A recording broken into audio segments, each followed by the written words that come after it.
باسی صاحب، ہم نے دیکھا پرائم منسٹر آف پاکستان بڑے عزم کا اظہار کر رہے تھے ایوان میں، جس طرح سے اپنے عزم کا اظہار کیا اور جس طرح سے قوم کے افواج پاکستان کے یکجا ہونے کا انہوں نے ایک بڑا کلیئر میسج اپنے دشمن کو بھی دیا. تو آپ کس طرح سے دیکھ رہے ہیں اس خطاب کو؟ نہیں، خطاب ان کا بڑا اچھا تھا، اور خاص طور پہ جو انہوں نے کہا کہ اس وقت ضرورت اس امر کی ہے کہ تمام پاکستان جو قوم ہے متحد ہو، کیونکہ ابھی تو دیکھیے نا، بھارت نے حملہ کیا ہے. ابھی Bharat should be on tenterhooks for a while کہ ہمارا اب ریئیکشن کیا ہونے والا ہے. بالکل. اور جو اعلامیہ ایشو ہوا ہے نیشنل سیکیورٹی کمیٹی کے اجلاس کے بعد، اس سے اگر ان بٹوین دا لائنز میں پڑھوں تو اس میں بڑا ظاہر ہے کہ کوئی نہ کوئی ایکشن تو ہوگا. ہمارے ساتھ ہیں موجود؟ نہیں، ابھی نہیں ہے. اچھا، یو پلیز کنٹینیو. تو اب ہم جب بھی وزیر اعظم کے خطاب سے پہلے ہم بھارت کی جو پریس ریلیز جو انہوں نے ایشو کیا تھا، so called sindoor, operation sindoor. اب دیکھیے نا، سندور ایک پازیٹیو چیز ہے جس کا تعلق مطلب آپ کہہ سکتی ہیں ایک کلچر سے ہے. شادی بیاہ کا سندور جو خواتین وہاں لگاتی ہیں شادی کے موقعوں پہ، اور پھر ساری زندگی جب تک وہ شادی ان کی رہتی ہے وہ سندور لگا رہتا ہے. تو ایک پازیٹیو چیز کو اتنے کاورڈلی جو ایکٹ ہے اس کے لیے انہوں نے استعمال کیا. تو مجھے افسوس کے ساتھ کہنا پڑتا ہے کہ بھارت جو ہے نام رکھنے میں بھی جو ہے تھوڑی بہت انہوں نے ایک لحاظ سے میں کہتا ہوں کہ غلط کوئی اور نام رکھ دیتے نا، تو مارتے آپ یہاں پہ خواتین کو ہیں، معصوم بچوں کو آپ مار رہے ہیں، اور آپ آپریشن سندور اسے کہہ رہے ہیں. یہ بھی ایک شرم کا مقام ہے میں سمجھتا ہوں. جو نام آپ نے تجویز کیا کوئی اور اچھا نام رکھ لیتے. اور باسی صاحب، بالکل جیسے ہم ابھی پی ایم کے خطاب سے بھی پہلے نا جو وہ ایوان سے کر رہے تھے، تو ہم کچھ بھارت کی کانفیشن کی بھی بات کر رہے تھے نا ان دس کانٹیکسٹ، تو جس میں دے سیڈ کہ no Pakistani military facilities have been targeted. وہ اس پہ ہم باتیں آتے ہیں. مشاہد صاحب ہمارے ساتھ ہیں. السلام علیکم مشاہد صاحب. السلام علیکم امبیسڈر. کیا حال ہے حضور؟ آپ خیریت سے ہیں؟ اور آپ کو اور آپ کے ویورز کو بڑا السلام علیکم. جی سب کو جی، آپ کو بہت بہت.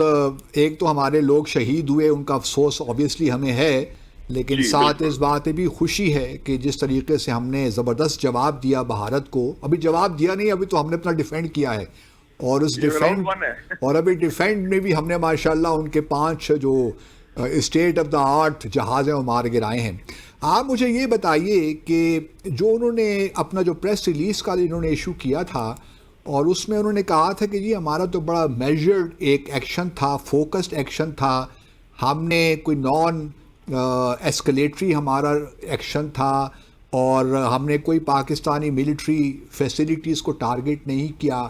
آپ اس کو کس طرح پڑھتے ہیں، کس طرح لیتے ہیں، انٹرپریٹ کرتے ہیں؟ جی your excellency, I would like to say کہ یہ بالکل بے بنیاد بیان دیا انڈیا نے، غلط بیانی کی ایز یوزول. یہ ان کا ایک ڈیسپریٹ اور ریکلیس گیمبل تھا.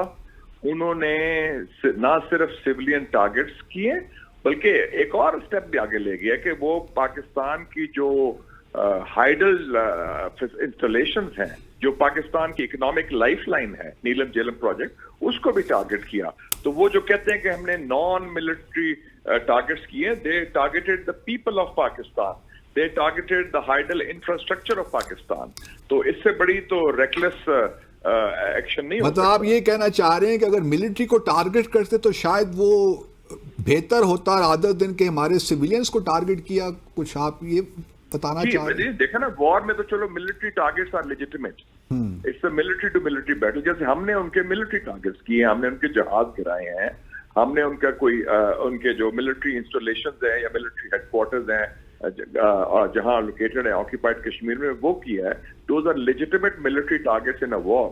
لیکن یہ جو ٹارگٹس ہیں کہ جو سیولین ٹارگٹس ہیں، عوام ہیں، پیپل ہیں، انوسنٹ سیولین، یہ تو نیتن یاہو والی پالیسی ہوگی نا کہ عوام کو نیٹے سیولینز کو مارو. اور پلس اس کے اوپر جو کیا ہے انہوں نے، جو وہ اسرائیلی بھی کرتے رہے پیلسٹائن میں، کہ یہ ایک جو ہائیڈل انسٹالیشن ہے اور جو ایک ڈیم ہے اس کو ٹارگٹ بھی کیا ہے. تو یہ تو بڑا ایک I think several red lines have been crossed. The fact کہ انہوں نے مساجد کو بھی ٹارگٹ کیا، مشاہد صاحب، یہ کوئی B J P R S S mind set نہیں ہے؟ وہاں بھارت نے بھی یہی کام کر رہے ہیں اور پاکستان نے بھی یہی کام انہوں نے کیا. یہ بالکل صحیح کہا، بلکہ میں تو کہوں گا کہ یہ جو آپریشن سندور ہے، sindoor is also a religious symbol. بالکل، آپ تو جانتے ہیں، آپ تو ہندوستان میں سفیر رہے ہیں ماشاءاللہ. یہ ایک نظریاتی اور ایک مذہبی سمبل ہے. اس کا مطلب ہے جو ان کی ہندوتوا بیس ہے اس کو انہوں نے اس کو کلٹیویٹ کرنا ہے. تو یہ بالکل جو مساجد کو ٹارگٹ کیا ہے بڑے ڈیلیبریٹلی کیا گیا ہے. تو وہ ان کی اس an extension of their domestic policy of RSS. لیکن آپ نے جو سندور کا بتایا آپریشن سندور، میں بھی آپ کے آنے سے پہلے یہی بات کر رہا تھا منتہا سے. تو اس سے اور سندور کا آپریشن سندور کہہ کر خواتین کو یہاں مارتے ہیں، ان پہ حملہ کرتے ہیں. ہماری ایک بیٹی بھی شہید ہو گئی اسی میں. تو یہ کیا منافقت ہے اس وقت بی جے پی کی حکومت کی؟ دیکھیں جی، یہ جو RSS کا سارا جو گروپ ہے، ان کی پاکستان کی طرف اور مسلمانوں کی طرف ایک نظریاتی اپروچ ہے جس کی بنیاد نفرت اور بغض ہے. اور وہ جو نفرت اور بغض کا اظہار، اسی بنیاد پر وہ 2-3 الیکشن جیتے ہیں، اسی بنیاد پر وہ حکومت کر رہے ہیں. ویسے بھی آپ کو پتا ہے کہ یہ 2025 RSS کی 100ویں سالگرہ 100th برتھ ڈے بھی ہے. 1925 میں یہ فیشسٹ تنظیم آئی تھی، انسپائرڈ بائی مسولینیز فیشزم. تو یہ ان کا تو یہ بنیاد ہے، ان کے DNA میں یہ چیز ہے کہ جس میں وہ اتنی نفرت کا اظہار ہے کہ وہ پاکستان کا برداشت نہیں کرنا چاہتے. اسلام کے حوالے سے نفرت بھی ہے انفارچونیٹلی، اور جس حد تک ممکن ہے وہ ٹارگٹ کرتے ہیں. میرا ایک دوست بتا رہا تھا ریسنٹلی کہ وہ کہہ رہے تھے کہ جی انڈیا بڑا خوش ہے کہ اسرائیلی فلسطینیوں کو مار رہا ہے، کہ ان کو پتہ نہیں ایشو کیا ہے. وہ کہتا ہے چلو اسرائیلی مسلمانوں کو تو مار رہا ہے نا. یہ اس قسم کی سوچ ہے ان کی. صحیح. آپ نے مشاہد صاحب اسلاموفوبیا کی بات کی، لیکن میں کچھ بات کروں گی بھارت کی انٹرنل سوسائٹی کی، جن کو آج دن تک وہ پہلگام آپریشن ہو، پہلگام کا واقعہ ہو، اس کے نتیجے میں ابھی جو انہوں نے آپریشن کیا پاکستان کے اوپر، بزدلانہ کارروائی کی. آپ کیا سمجھتے ہیں کہ مودی کی RSS کی یہ فیلڈ پولیٹیکل گینز پالیسی نہیں ہے؟ اس سے زیادہ وہ اپنی عوام کو کتنا بے وقوف بنائیں گے؟ Islamophobia keeping aside, but if you talk about the human rights violation, اس کا کیا سٹیٹس ہے؟ دیکھیں جی، 22 اپریل کے بعد انڈیا نے جو خیال تھا کہ ہمیں پذیرائی ہوگی، ہمیں حمایت ملے گی، اور ہمارے جو مغرب میں دوست جو بنائے تھے انہوں نے انکلوڈنگ امریکہ، انڈیا کے جو نیریٹو کو خریدنے کو، بائے کرنے کو کوئی تیار نہیں تھا. انڈیا کی ایک ڈپلومیٹک ڈس اپوائنٹمنٹ بھی ہوئی کہ جو بگ 3 ہیں، چائنا، رشیا اور امریکہ، تینوں نے ایک ایسا موقف اختیار کیا جو ہندوستان کے حق میں نہیں تھا. چائنا تو ہمارے ساتھ چٹان کی طرح کھڑا ہے، لیکن روس اور میں امریکہ کی بات کر رہا ہوں. اس کے علاوہ اب یہ انہوں نے کیا ہے ملٹری مس کیلکولیشن. ان کا خیال تھا کہ پاکستان کا جائے، اور میں سمجھتا ہوں کہ جو پاکستان نے جو ایک ایکسپریشن کیا اپنی نیت کا بھی، اپنے ہمت کا بھی، اور اپنی صلاحیت کا بھی، کہ جو ان کے جہاز رافیل، ان کے آپ کو یاد ہوگا کہ 2 مارچ 2019 کو پلوامہ کے بعد اس نے بیان دیا تھا مودی نے انڈین پارلیمنٹ میں کہ کاش ہمارے پاس رافیل جیٹس ہوتے، تو وہ رزلٹ جو ہے مختلف ہونا تھا. تو کیونکہ مطلب ان کا تھا کہ اتنے مضبوط جہاز ہیں، تو ان میں سے 3 تو ہم نے کرا دی. اور آپ کو پتا ہے کہ ایک رافیل کی کتنی قیمت ہے؟ $300 ملین. تو ان کا تو آج رات کو، کل رات کو $1 بلین کا نقصان ہو گیا. اچھا یہ بتائیے مشاہد صاحب کہ آپ کیسے دیکھ رہے ہیں مقبوضہ جموں اور کشمیر میں اس وقت جو وہاں لوگ ہیں کشمیری ہمارے بہن بھائی، وہ کس طرح دیکھ رہے ہوں گے یہ سارے واقعے کو؟ وہ اسی طرح دیکھ رہے ہوں گے جس طرح وہ پاکستان انڈیا کا کرکٹ میچ ہوتا ہے. اچھا ان کی جو پوری جو وہ میں کہنا نہیں چاہتا، بیچارے آپ کیا وہ مظلوم بیٹھے ہیں قابض آکیوپیشن کے اندر ہیں، لیکن وہ تو ظاہر ہے کہ اب وہ بیچاروں کو زیادتی ان پر ہوتی ہے، دباؤ ان پر ہوتا ہے، ان کے گھر تباہ کیے جاتے ہیں.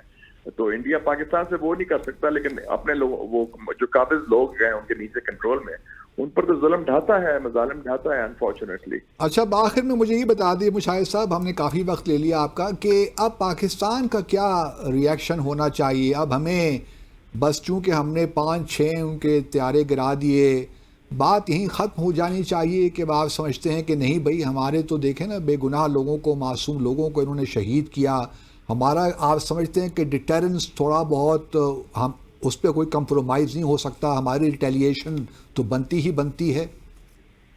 دیکھیں جی، یہ تو کلیئر ہے کہ دس از راؤنڈ 1 جو آج رات کو ہوا ہے، یہ پہلا راؤنڈ ہوا ہے، اور اللہ تعالیٰ کے فضل سے پاکستان کی اس میں برتری آئی ہے. لیکن میں یہ کہوں گا کہ ہندوستان نے کچھ ریڈ لائنز کراس کی ہیں جس کا ان کو ازالہ دینا پڑے گا.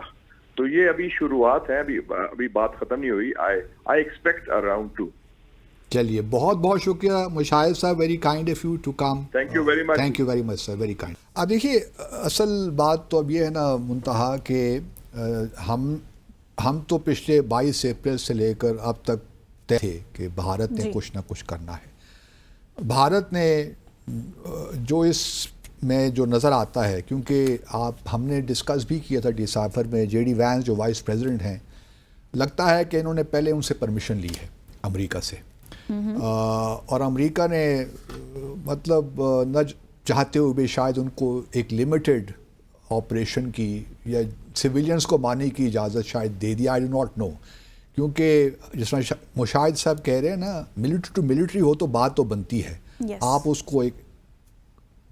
اس کو اگنور کر سکتے ہیں, لیکن جب اٹیک آپ کے سویلینز پہ ہوتا ہے, بے گناہ لوگ جو کہ عالمی قوانین کے بھی خلاف ہے, اور آپ مساجد کو ٹارگٹ کرتے ہیں, تو اس کے بعد اس کا مطلب یہ ہے گو کہ کسی بھارت رافیل کی یا SU-30 کی یا سخوئی اپنا جو ہے میک 29 کی ہمت نہیں ہوئی کہ وہ اس بار ہمارے اسپیس کی ایئر اسپیس کی وائلیشن کرتے.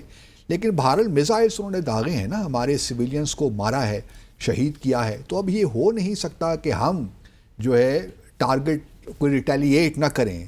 اب وہ کس طرح ریٹیلیٹ کرتے ہیں, کب کرتے ہیں, یہ بھی اچھا ہے تھوڑا سا سے بیٹھیں, جلدی کی بھی کوئی ضرورت نہیں ہے, اور اس کو ہمیں اپنے جو مختلف آپشنز ہیں ان کو دیکھنا چاہیے, تاکہ بھارت اب تھوڑا سا پریشان تو رہے نا کہ کیا ہونے جا رہا ہے آگے. پریشانی تو ڈیفینیٹلی, اور چونکہ ہمارا انہوں نے جو ہمارا ہائیڈرو انفراسٹرکچر ہے اس کو بھی اٹیک کیا, تو یہ بھی ایک اب پوائنٹ ٹو کنسیڈر ہے کہ ہمیں کیا کرنا ہے. تو آئی ایم شیور کہ ہمارے جتنے بھی اسٹیک ہولڈرز ہیں, ڈیسیشن میکرز ہیں, وہ ان تمام پہلوؤں کو سامنے رکھ کے کوئی ایسا زبردست ریٹیلیشن کا پلان بنائیں گے جس میں ہمارا پرپز بھی, ڈیٹرنس تو ہمارا بحال ہے ہی ہے, وہ اور مضبوط ہو جائے, ری انفورس ہو جائے, اور شاید ہم اس ایسکلیشن کی طرف بھی نہ جانا چاہیں جو ہم پہلے بھی ڈسائفر میں کئی بار ڈسکس کر چکے ہیں. لیکن یہ ضرور ہے کہ بھارت نے جو ایک بہیمانہ بزدلانہ جو ایک کیا ہے, اس کا جواب تو کہیں نہ کہیں آنا چاہیے.